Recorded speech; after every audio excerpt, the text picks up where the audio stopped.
Hey, what is up guys? Welcome back to another video, and in this video we'll be learning how to develop websites using HTML. So this will be an absolute beginner's crash course. You do not need to know anything about software development or programming in order for you to learn.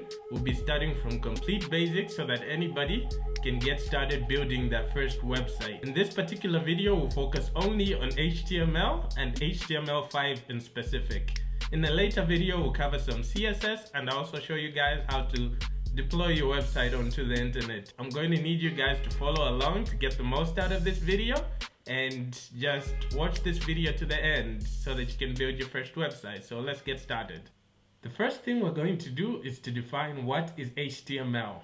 HTML stands for Hypertext Markup Language. This is the standard markup language used when creating websites. Notice I said this is a markup language and it's not a programming language. One difference between the two is that a programming language usually has logic. You have stuff like if-else statements in a programming language, which is not found in a markup language. Markup's language specific purpose is to define the structure of a website. HTML consists of a series of elements, and these elements are what are used by the browser to tell the browser how to display particular content. These elements label the specific content, such as this is a header, or this is a button, or this is a link. So despite HTML not being a programming language, it does not mean that HTML is any less than a programming language.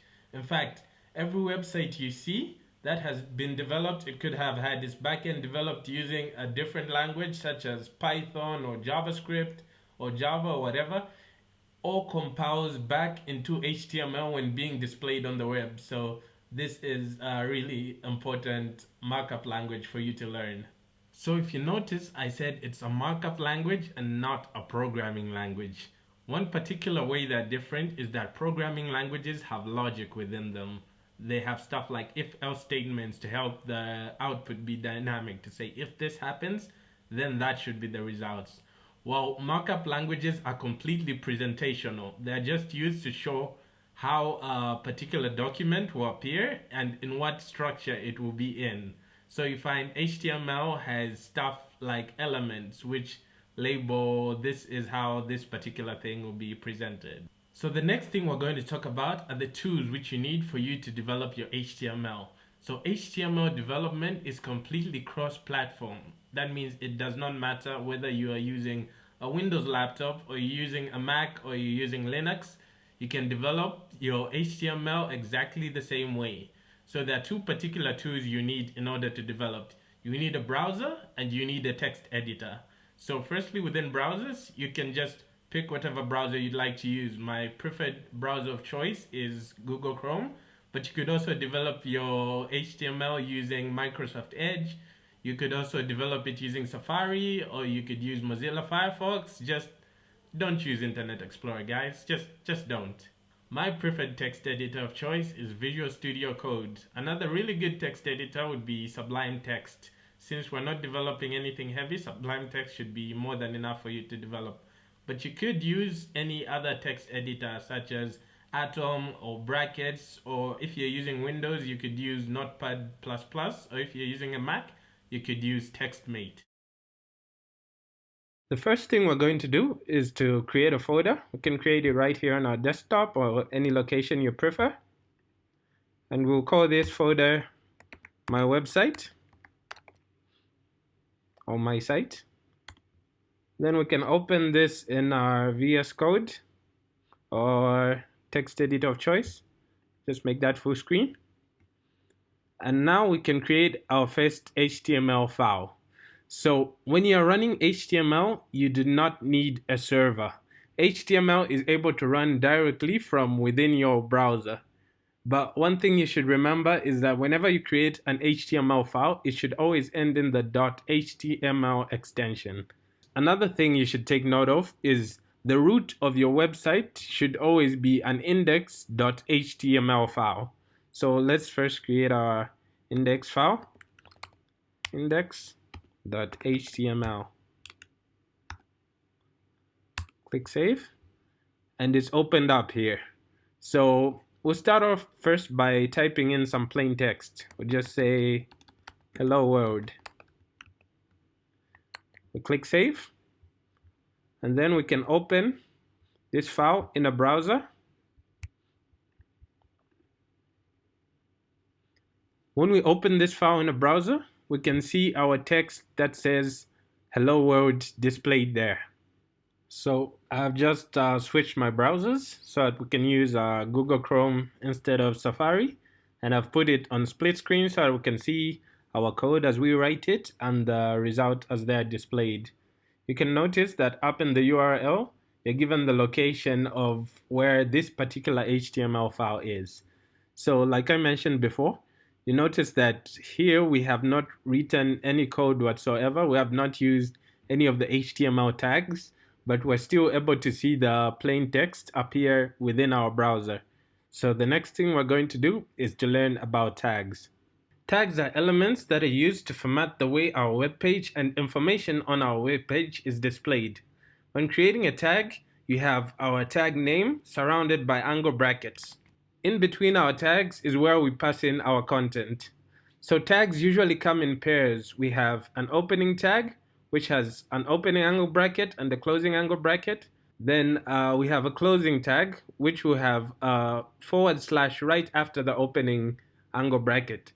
Examples of tags that have opening and closing tags are the heading tag and the paragraph tag. Tags can also be self-closing tag. For example, we have a line break tag, which has a / right after our tag name. This shows that the tag is self-closing, but in HTML5, we do not need to close tags like this. We can simply write our tag name just like that without the /. Next, let's talk about the page structure of an HTML file. So when you first create an HTML file, you have to create an HTML tag, an opening and a closing HTML tag. Inside this HTML tag is where all your HTML code is going to be found. So inside this HTML tag, there are two main tags that you'll find. The first is the head, and the second is the body. So the head tag is not concerned with displaying any stuff in the browser. You usually don't find stuff displayed in the browser. Instead, the head usually contains the title of the page. It'll contain links to your CSS and sometimes your JavaScript, but the JavaScript is usually in the body. It'll also contain metadata and keywords. This is stuff that's used to help the page rank better in your search engines like Google and the like. The body is what contains the structure of the page. This is where all the stuff that will be displayed on the page is found. So in our head, we can add something like a page title, which is in between a title tag. And in our body, we could add a header. We could also add 2 paragraphs. If we save this, and we come to our page and we reload it, we can see our heading, our first paragraph, and our second paragraph. And up here on the tab, we can see our page title. The first thing on any HTML page should be the doc type. This is what tells the browser what type of document this page is. So when writing a doc type in HTML5, you just simply say doc type and HTML. There are other type of doc type. For example, in HTML4, this is how you write the doc type. And in XHTML, this is how you write the doc type. But for this particular demonstration, we will not focus on anything apart from HTML5, so we can delete those. Can save the page. A few things you should note when you are working with web pages. You can view the source code of any web page by simply going to the page, right-clicking on it, and you say inspect page source. And you'll be directed to a different tab which will show you the exact source code this particular web page was written in. This is very useful when you're working with dynamic languages like PHP to kind of view what is being rendered after the page is being displayed. Another tool that's quite useful when you're developing web pages is to inspect the page. So you can click inspect there, and you can see the exact page structure here, and you can focus on different elements. This is very useful when debugging, and you can also use the console when it comes to debugging websites. So these are some of the tools that you'll be working with as you develop your website. So now that we know the basic structure of an HTML website, we can delete all this and we can retype it for ourselves. So if you're using VS Code or Sublime Text, you usually have an extension called emit. So whenever you want to type an HTML page like really quickly, instead of having to type each individual elements quickly, you could type in your exclamation mark, and you see here it says emit abbreviation, and it will literally create the entire basic structure for you. So you can just press tab, and then you have all your information filled out. We can just change one thing here, which is the title. We'll call this my site. Can save that, and when we reload here, we have a plain page with the title up in our tab which says my site. The next thing we're going to talk about are headings. In HTML you have 6 headings. These start from H1 all the way through to H6. So let's create a heading. We'll call that H1, and we'll call this heading 1. Can copy and paste that for 2, 3, 4, 5, and 6. So let's just change it in the content, and we'll say 2, we'll say 3, we'll say 4, we'll say 5, and we can say 6. So here we can also change it to H2. You may notice that in VS Code, as I change one tag, it changes on the other side. So this is a pretty neat feature. One of the reasons I enjoy using text editors like VS Code. So we're just going to change that to H3, H4, H5, and H6. If I save that, I come back here and I click reload. You see you get 6 headings going down in different sizes. So by default, the browser adds a bit of styling to each individual heading according to the type of heading it is. But you can change the styling by yourself using CSS. If you wanted to view what styling this particular element has, I'll just make this browser window a little larger. We can click inspect, and then when we select a particular element, let's say the H1, we can see here we have our CSS styling describing what style has been added to this particular element. So we can see it's a block element. It has this particular font size. It has margin start, margin end. It has some margin around it. And we can see it's been given a font weight of bold to give it that bold size. And we can always click on any other element we wanted to inspect to get a general understanding of the CSS that's found within that particular element. So this is one particular reason the console and inspecting a page is useful when you're learning to code. So let's just bring that back. The next element we'll talk about is a paragraph. So when you're trying to create a paragraph in HTML, you add a P tag. So you just say P, have an opening and a closing tag. So in here, I'll just type in lorem, and then we get the emit abbreviation, which adds some lorem ipsum code. This is just some dummy code which you use mostly when developing and you're just trying to fill out large text structures like paragraphs and the like. So you can type in lorem, press tab, and then it will add in all that text. You can click save, and then when we come back here and we reload it, we notice we have a paragraph. Similar to our heading, we can inspect this particular element. When we click on the P, we're told this is a block element. We're told the margin that's added to this particular element, and we can see all the CSS that's found around paragraphs. So you use headings and paragraphs a lot as you code your HTML websites. So another thing I want to talk about are inline versus block elements. You may have noticed when I was talking about the heading tags, I looked at the CSS here and I had talked about how they're block elements, and I said the same about the paragraph. So a block element is simply an element that starts a new line whenever it's created. So you may have noticed I had my H1 tag, I had my H2 tag, and the heading 2 comes on a new line, so does heading 3, 4, 5, and 6. And even the paragraph starts on a whole new line. This is because headings 1 through 6 and paragraphs are examples of block elements. So what a block element does is it takes up the width of the whole size of the screen. It takes up all the width available. In contrast, an inline element is an element that only takes up the amount of space that it contains.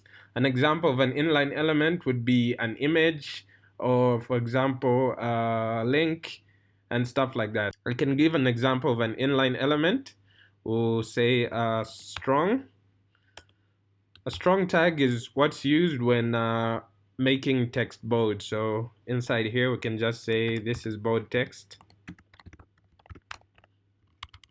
and then below here we can add an em. This is an emphasized element. You're trying to emphasize some text. So what an emphasis does rather is it makes the text within it italics. So I can say this is italics. We'll save that, come back to our web page, and when I reload, you notice that we have this is bold and this is italics appearing in the same line. This is because both these elements are inline elements. If we were to come down here and inspect, and when we click the body and we click strong, you notice that it only takes up the amount of space that it needs. In comparison, the heading, even H6, which is quite small, will take up the width of the entire screen. So that's what I meant when I talked about block and inline elements. There are times when you create inline elements, such as our strong and our emphasized text here, and you want them to be in two separate lines. So you want to add a line break in between the two of them. The tag that we use to add the line break is our BR tag. If we add BR, click save, come here and reload, we notice our text that's in italics, our emphasized text, goes to the next line. The next tag I'll talk about is a link. So there are often times when you need to link to another page. This page could either be a page that you have within your website, or you may want to link to an external page. So to create a link, first let me add a line break, because remember a link is an inline element. To create a link, we add an A tag. So A is what represents a link. So in between the opening and closing A tag, we can add the name of the link or the title of the link. We'll just call this click me. And then to give this link a directory, to give it a route where to point to when it's clicked, we have to add an attribute. I know I haven't talked about attributes yet, but I'll be talking about them shortly. So the attribute that we'll add in order to reference which page we want this link to go to is the href attribute. So we'll say href equals, and then in between the quotation marks, we can add the name of the website that we want it to link to. So since it's an external website, we'll say https, have a full colon, / www.apple.com.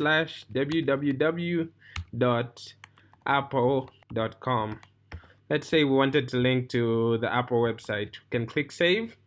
When we come back here, we reload, and we can see that we have a link that's already styled here. So if we click this link, it would open the Apple website for us. So we can come back to our original site. So most of the times you do not want to link to an external site and let the user completely leave your site.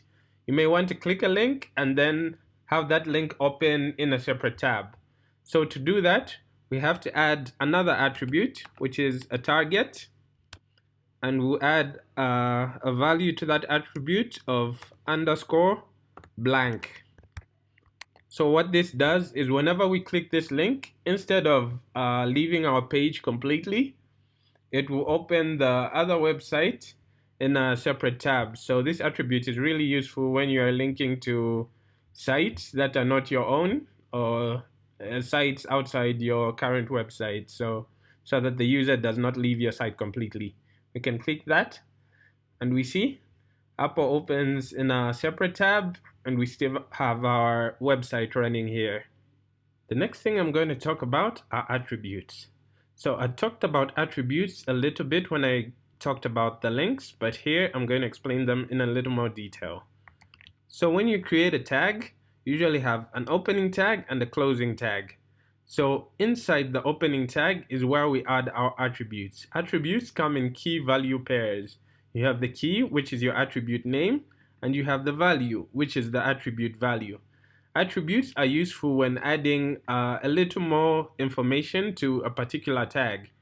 For example, we could create an H1 tag with an attribute of title, and then we can give it a value of my company. So this gives a little more description to our attribute. We use attributes a lot when interacting with our HTML, with our CSS. Usually we have stuff like IDs in order to point to a particular tag. We use that a lot with our CSS, and we use that a lot with our JavaScript also. So those are attributes. The next thing we're going to talk about are lists in HTML. So you have two types of lists. You have ordered lists and you have unordered lists. So first we create an ordered list. To create an ordered list, we add a tag of OL, a closing tag, and in between this ordered list, we have to add list items. So we can simply say LI, that's the tag for a list item, and then we can just say item inside here. We can copy and paste that 3 times so that we have 3 items. When we click save and we go to our web page and we reload, we notice we have item 1, item 2, and item 3 appearing within our website. So ordered lists put your items into a numbered order. It does that automatically. It added a bit of margin here, as we noticed, and a bit of margin at the top. It has a bit of styling. You can take some time to learn and observe. The other type of list you have is unordered list. So to create an unordered list, you say UL, add a closing tag, and then you can add list items inside here.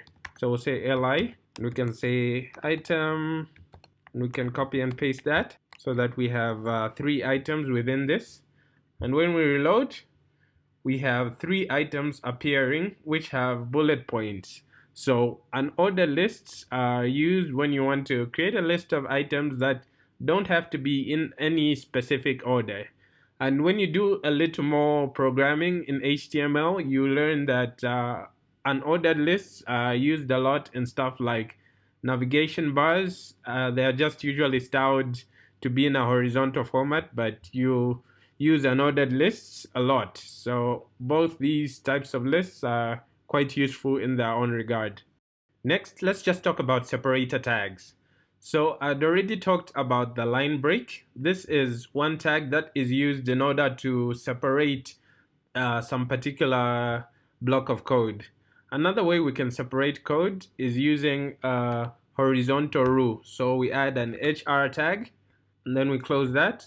When we save that, we can reload our page, and we see we get a line that separates whatever code was above to whatever code you write below the HR tag. The next thing we're going to talk about are tables. So when creating a table, what you do is you first add a table tag. Then inside this table tag, we're going to add 2 tags. The first tag is T head. Within here is where all our headers will go, or our labels for our table. And then we have a T body. And here is where our body or our content for our table will go. So within this T head, let us add some values. So first we have to create a row. So say TR, which is a table row. And then here we can say TH, which is a table head, and then we can add a value to this th. So for example, we'll say name. You can just copy and paste that. So we can have a heading for name, could have one for age, and we could add one for email. And then if we save that and we came here to reload, we see name, age, and email. Now let's just add stuff to our body. So inside our body, we could add a row. So say tr. So for each particular entry in our table, it will be added to a separate row. So we could add a td for our table data, and here we could add the name. So I'll say Lobe Msonda, and then we could have our another td with our age, which is 25, and you could add another td for our email address. So just say lobe@email.com, and then I can just copy this entire table row, and I can paste it, and I can paste it again. Let's just change the data here. We'll say Ruth Smith, and we'll say Joshua Brown. Ruth can be 18. Say ruth@email.com. Then Joshua can be 45. We can say Joshua at email.com.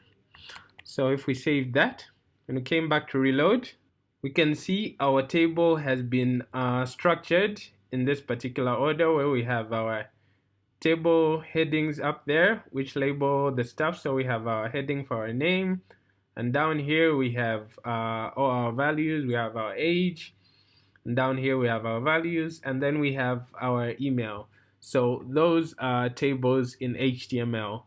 They really help you structure your data in a proper way. Of course, this does not look very nice.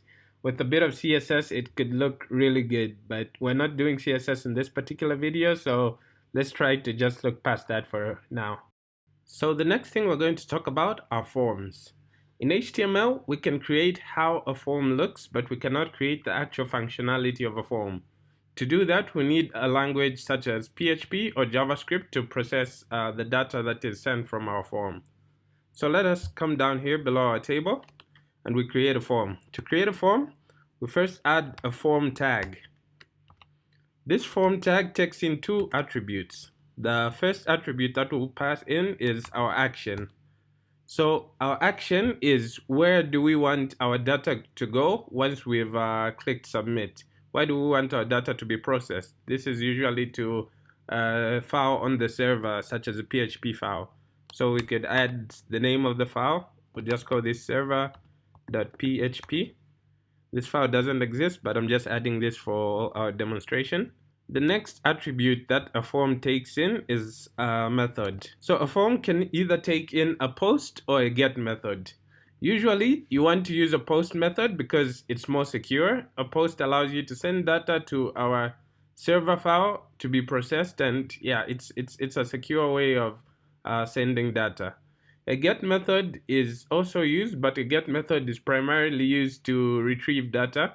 And you could, when you send data using a get method, you could see other data in your browser. So it's not ideal if you're dealing with any sensitive information. It's not secure at all. So for this, we'll say post. And then inside our form tags is where we add our input elements. So first, let's add a label. Add our label tag, and we'll call our first label first name. Then below our label, we could add our input value. So we'll say input, and this input will first take in a type of text because our name is a text, and then it will take in a name. The name attribute is what allows us to find this particular input when we're processing it in our PHP file. So to take in a name of first name. And an input is self-closing. So I can just copy this and we could add another value down here. We'll call that last name. We can change this also to last name. When we save that, we reload our page here. Okay, I'll just add a line break in between these two. Reload our page again. And if you see down here, we have our first name and our last name. So inputs are inline elements. These are not block elements, so they follow each other in this pattern. Another thing we might want to do is to have these elements appear in separate lines. So in order to do that, we wrap the elements in div tags. A div tag is a block element which allows you to group similar types of elements. So just add an opening div tag here, and right after our input, we could add a closing div tag. And we can do the same here, add another opening div, and then right after our other input, we could add another closing div. If we click save, and we reload our page, we notice now first name and last name are appearing in separate lines. Let's just add a line break so that we have a bit of spacing here. Save that. And when we reload, yes, this looks way better now. So now, let me just take some time to also explain a couple of other elements. So I can just copy this one all the way up to the line break and paste it here. Perfect. So the next one, we'll call it email. And then this will also be of type text, though we could have it as type email. Since it's an email, let's just change it to type email. And then here we could add another attribute. This attribute is called placeholder. So the placeholder attribute allows us to have some default text to allow the user to know what exactly they're entering in this field. So here we could say enter your email.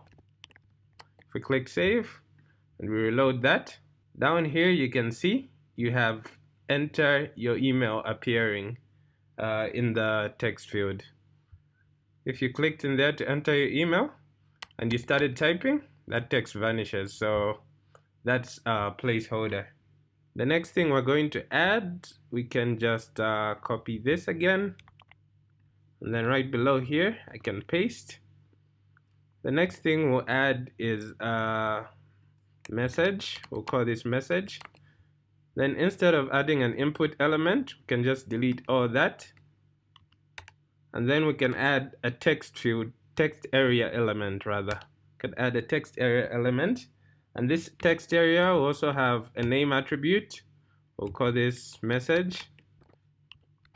And then if we save that and we reload it here, when you come down here, you see this wide open text area. This allows you to type multi-lined text as opposed to our input, which is more of a single line text.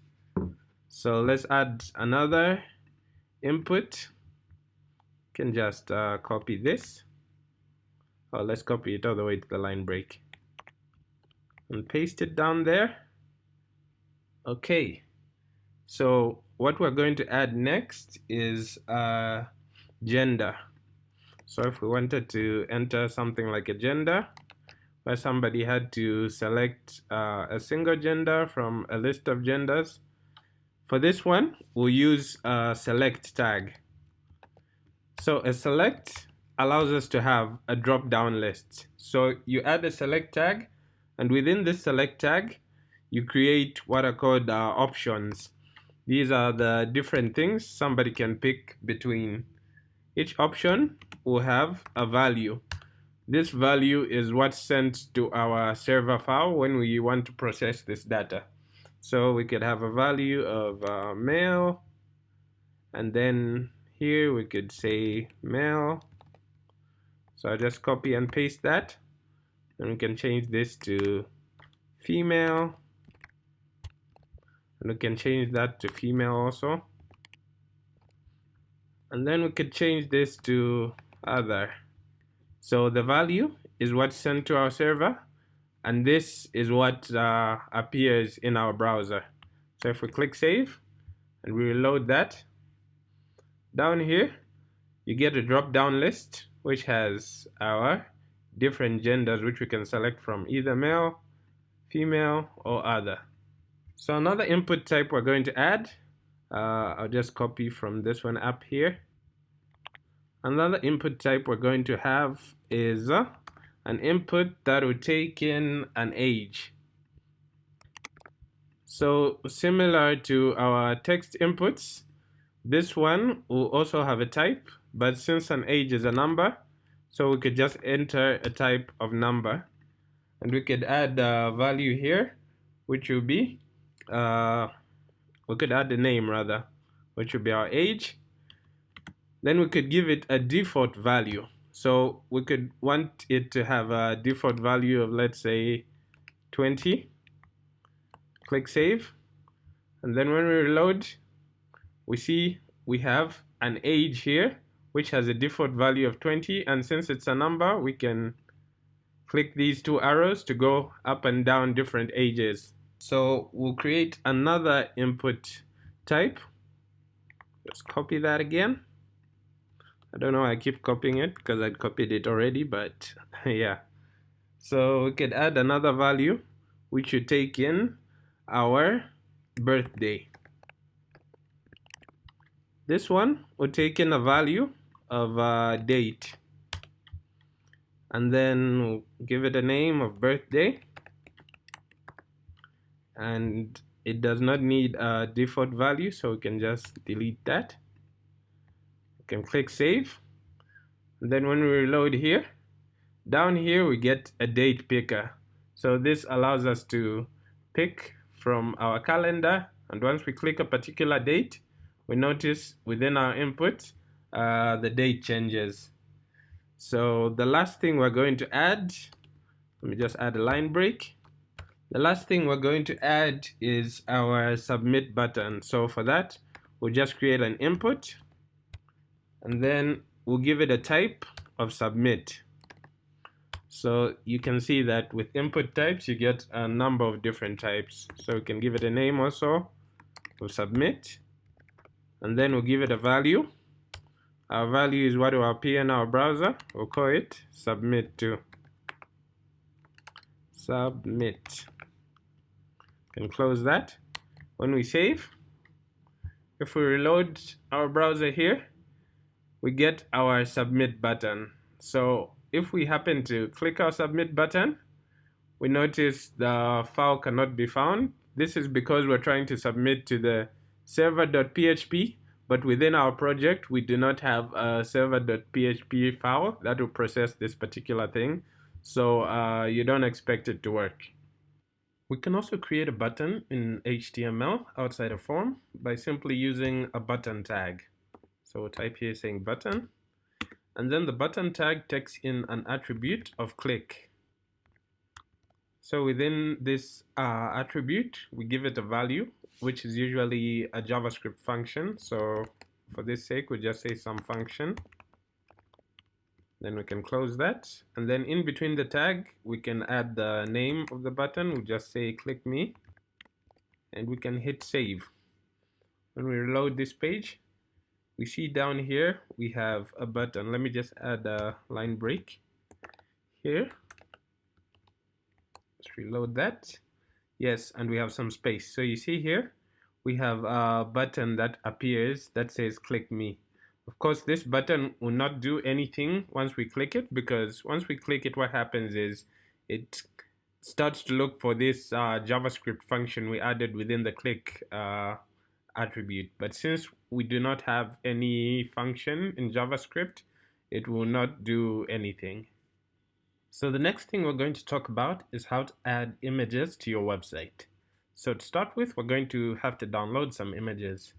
So let me just expand our browser here. So two resources that I usually use to get my images are Pixabay, and I also use Upsplash. So these two websites allow you to get a lot of really nice looking images without any royalties, so you can use them within your websites with no problems at all. So let's just pick an image here. I really like this image of a house, so let's just pick that one. Then we can click here to say free download, choose the resolution you want to download it in, and we hit the download button.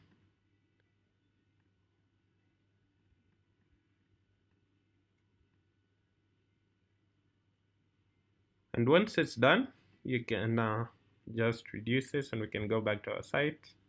We don't need these tabs anymore. Once it's done, we can come down here and just from our downloads folder, I can pick this and put it into my file that holds my website. Can put it into the same directory as my website to start with. So to add an image to your website, what you have to do is to add an img tag. img. Then this img tag takes in a couple of attributes. So the first attribute, the most important attribute you need to add an image, is the source attribute. So you say src, and then within the source attribute you add the name or the root to the name of the file you want to add. So let me just come back here and let me just rename this. I feel this name is a bit too complicated, so we just keep it as house. Then when we come here, we can say house.jpg.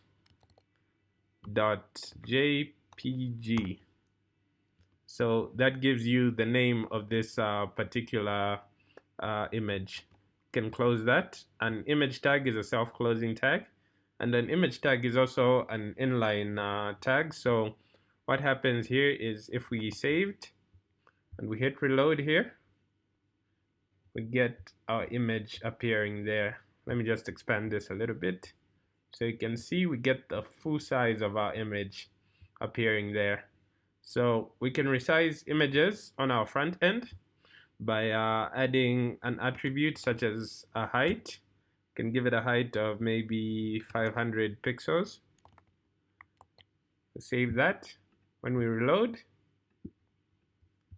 we notice our image is shrunk down proportionally. Of course, you can give it other attributes such as your width if you wanted to customize how your image appears, but usually if you want it to be resized proportionally, you just add one attribute, either the height or the width. So let me just change this into width. Save that, hit reload. There you go. And the image is much smaller. So let me just add a line break between our image and our button so that when we hit reload, our image appears right below our button. That's a lot better. So another attribute that's quite important to add is an ALT attribute. So this attribute gives a description of what this image is. This is really useful when you're trying to make your website more accessible. For example, there's tools that allow websites to be read out. Let's say for somebody who's visually impaired, or if for some reason your image is unable to appear, you want to know what exactly the image is supposed to be. So to do that, we add an ALT attribute, and then within our attribute we give it a value of what we want to call this. So we can call this house picture. You can just say house picture. We save that. Of course, this will make no difference on our front end when we reload, but I'll show you how you can use it right next. So usually when you build a website, you do not have your resources such as images in the same directory as your code. So what you want to do here is to come up here and create a new folder. We'll call this folder images, right within the my site file. So we can move this file into this images. We say okay, and then when we come back here, once we reload, you notice our image does not appear anymore, but instead we get this icon showing a broken image, and then we get the text, the alt text, to say this is a house picture. So that's exactly where the alt comes into use. So the reason it's not appearing here is the image is trying to look for house within the root directory, and a house image is not in the root directory, it's in an images directory.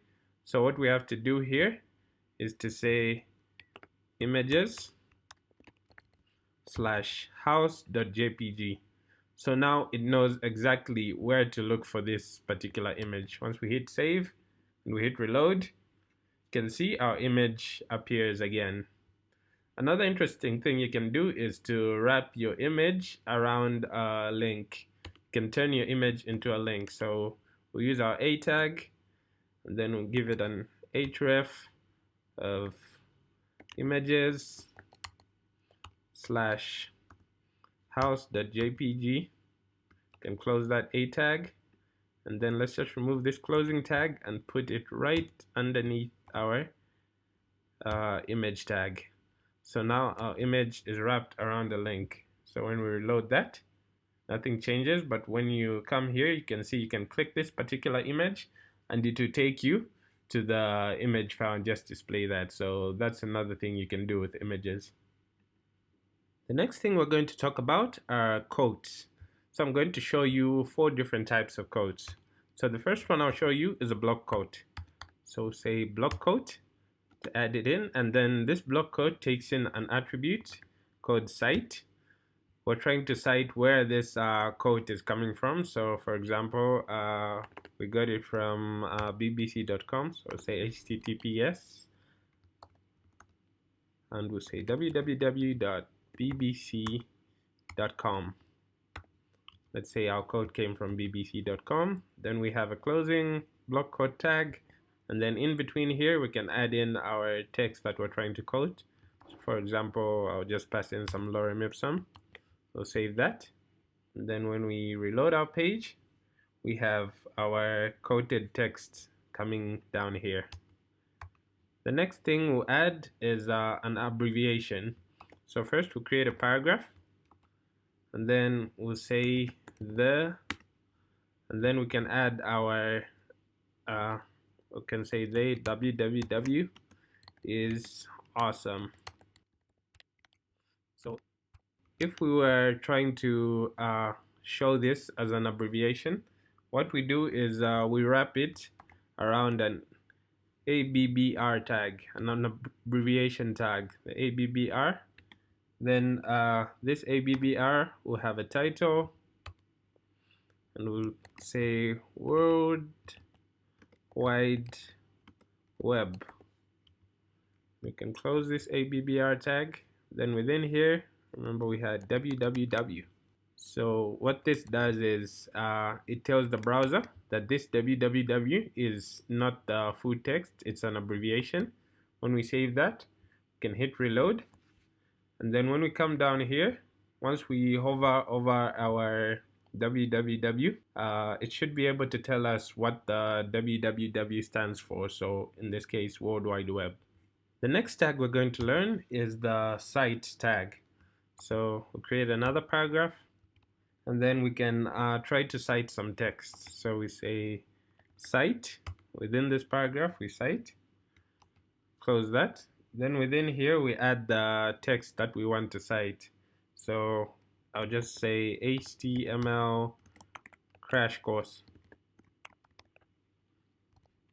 And then right outside the site, I can say by Lovem Sonda. So I hit save and reload that. You can see our cited text is in italics. It tells us HTML crash course by Lovem Sonda. And then one last tag I'll add is the small tag. So we can simply say small. And then here we can pass in some text.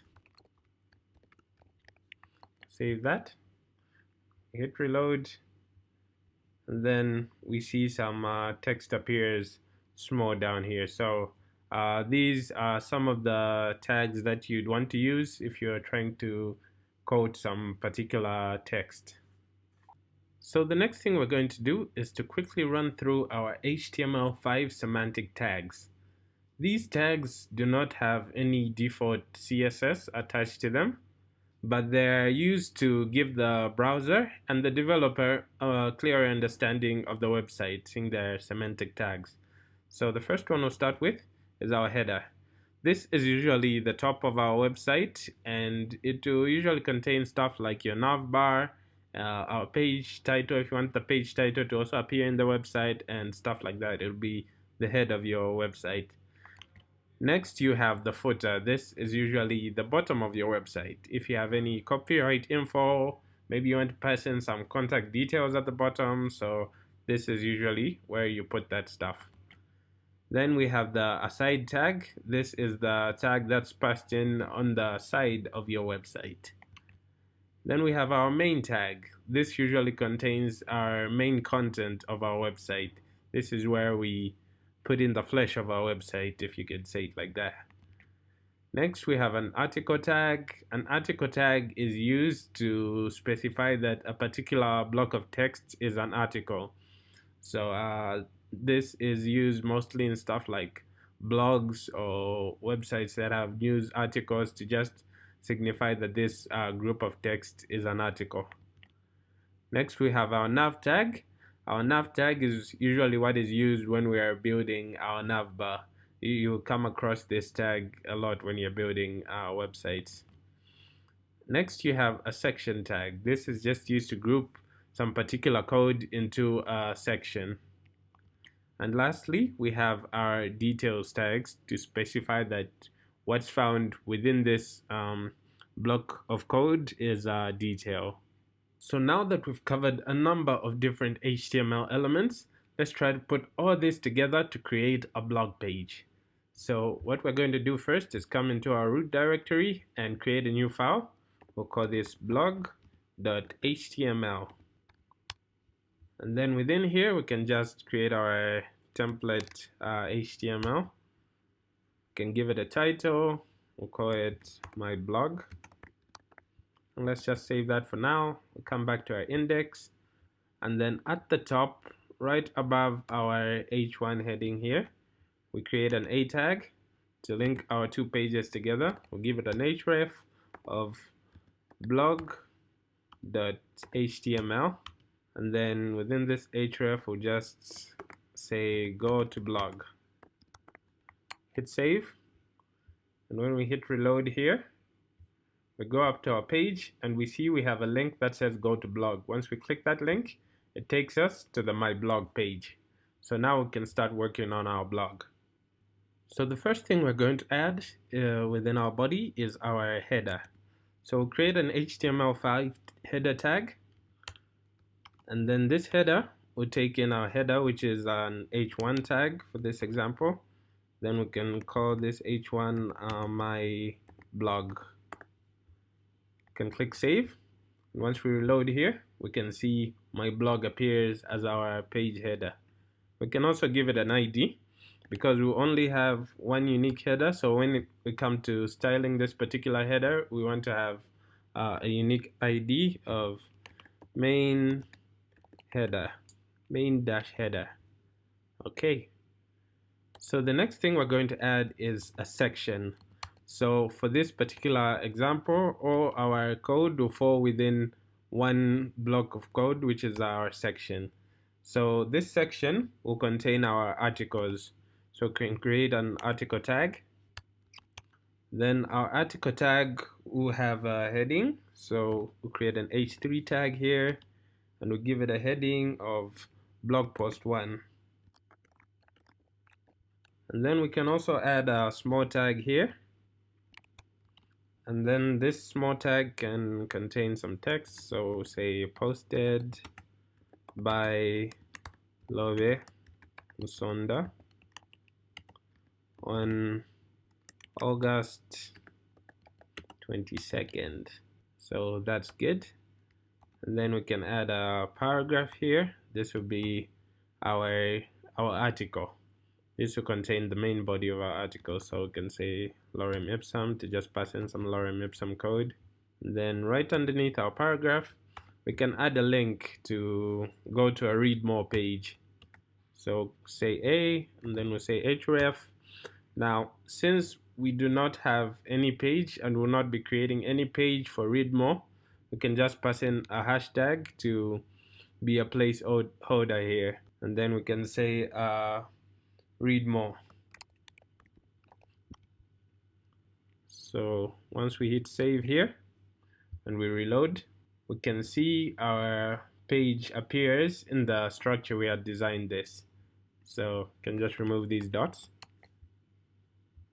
You can just have it as read more, and we have our main content, we have our small text, we have our article title.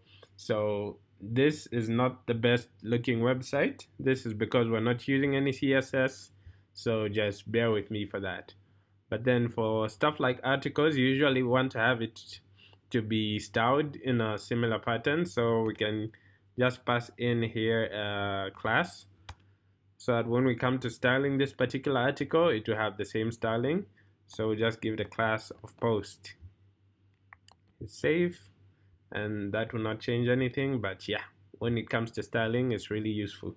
So let me just copy this text here and paste it and paste it again. So we can have blog post 1 here, we can have blog post 2, give it a different date, we'll say August, we'll say September, and then we can have blog post 3, blog post 3, we can have October. Once we hit save, come back here and reload, now we have 3 different articles appearing here. And like I said, since we have a hashtag here, when we click a link, our links don't lead us to any particular place. So right underneath our section, we'll add an aside tag for stuff you want to appear aside your blog content. So within this aside tag, we'll give it a title. So we'll say H3, and we'll call this categories, for the different categories you find within your blog. So we can add another tag here. We'll add a navigation tag. So we'll say nav, and then within the nav we can add an ordered list. So we'll say UL, and then we can say LI to signify the different list items. A list item will contain a link. So we'll say A, and then give it an href. It'll point to nothing, so say hashtag, and then this link will be our category, so say category 1, and then we can just copy and paste that 3 times so that we can have category 1, category 2, and category 3. Once we hit save, we reload, we notice we get our unordered list here, which is marked under categories, appearing right below. It appears below because, like I said earlier, our aside tag does not have any CSS, so if you want this to appear to the side, you have to implement some CSS on this. So we'll talk about CSS in a later video. So right below our aside, we can add our footer. So we'll add our footer tag. And then within this footer tag, we can add a paragraph, and then we can say copyright, and then we can add an HTML entity. I know I haven't talked about HTML entities in this video, but I'm going to put a link to different HTML entities you can use. These allow you to add different symbols and stuff to your website, so it's pretty cool. You should check it out. So add our sign here, and we'll say copy, and then we'll end it with our full colon there. So this allows us to add that copyright icon. So say copyright 2020, and then we'll call it my website. Once we hit save here and we reload, we can see down here we get a copyright 2020 my website. And since our footer will be unique to our web page also, we can give it an ID so that we can add a little style to it. We'll give it an ID of main footer and we hit save. Now we're all done building our website. Let's try to make our website look a little bit better by adding some CSS.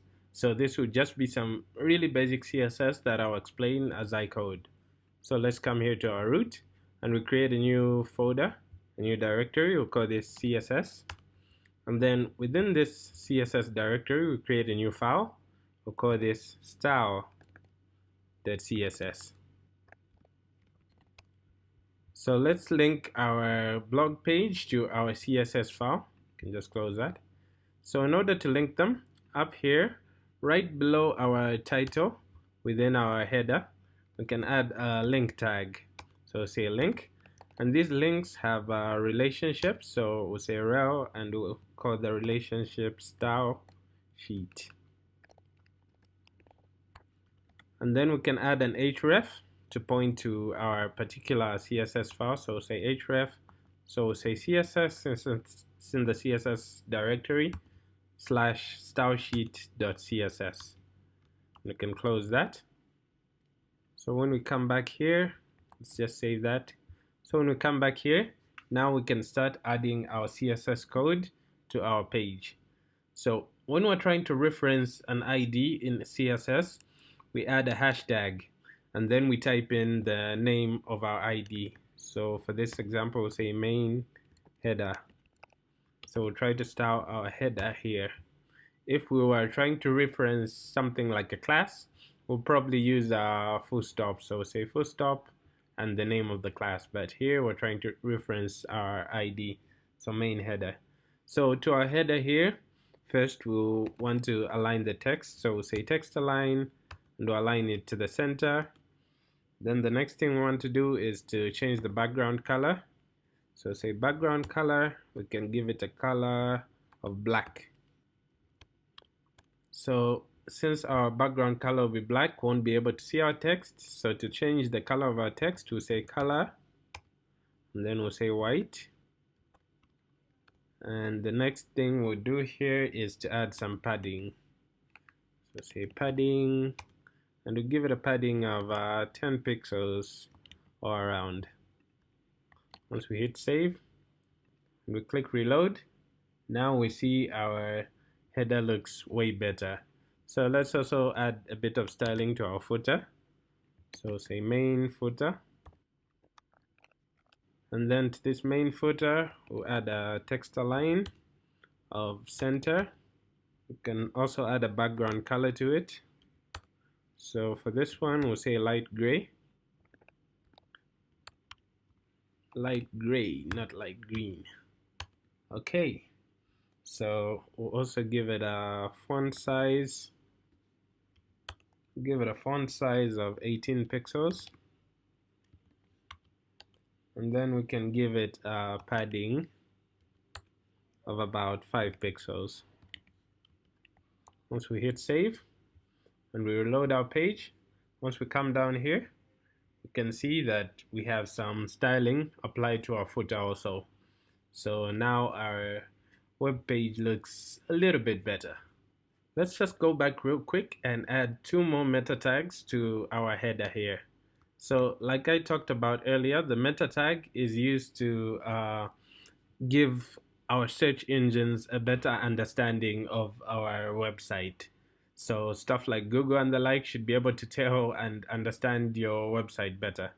So we'll create another meta tag here, and this meta tag will be our description. So we give it a name of description, and then we can pass in a description by saying content, and then we can just add in our website description. So we can say awesome blog for YouTube tutorial. So this description is that short text which you usually see when you search for stuff on Google. So yeah, it's important to add that to your website. Another important meta tag you want to add is a meta tag that holds your keywords.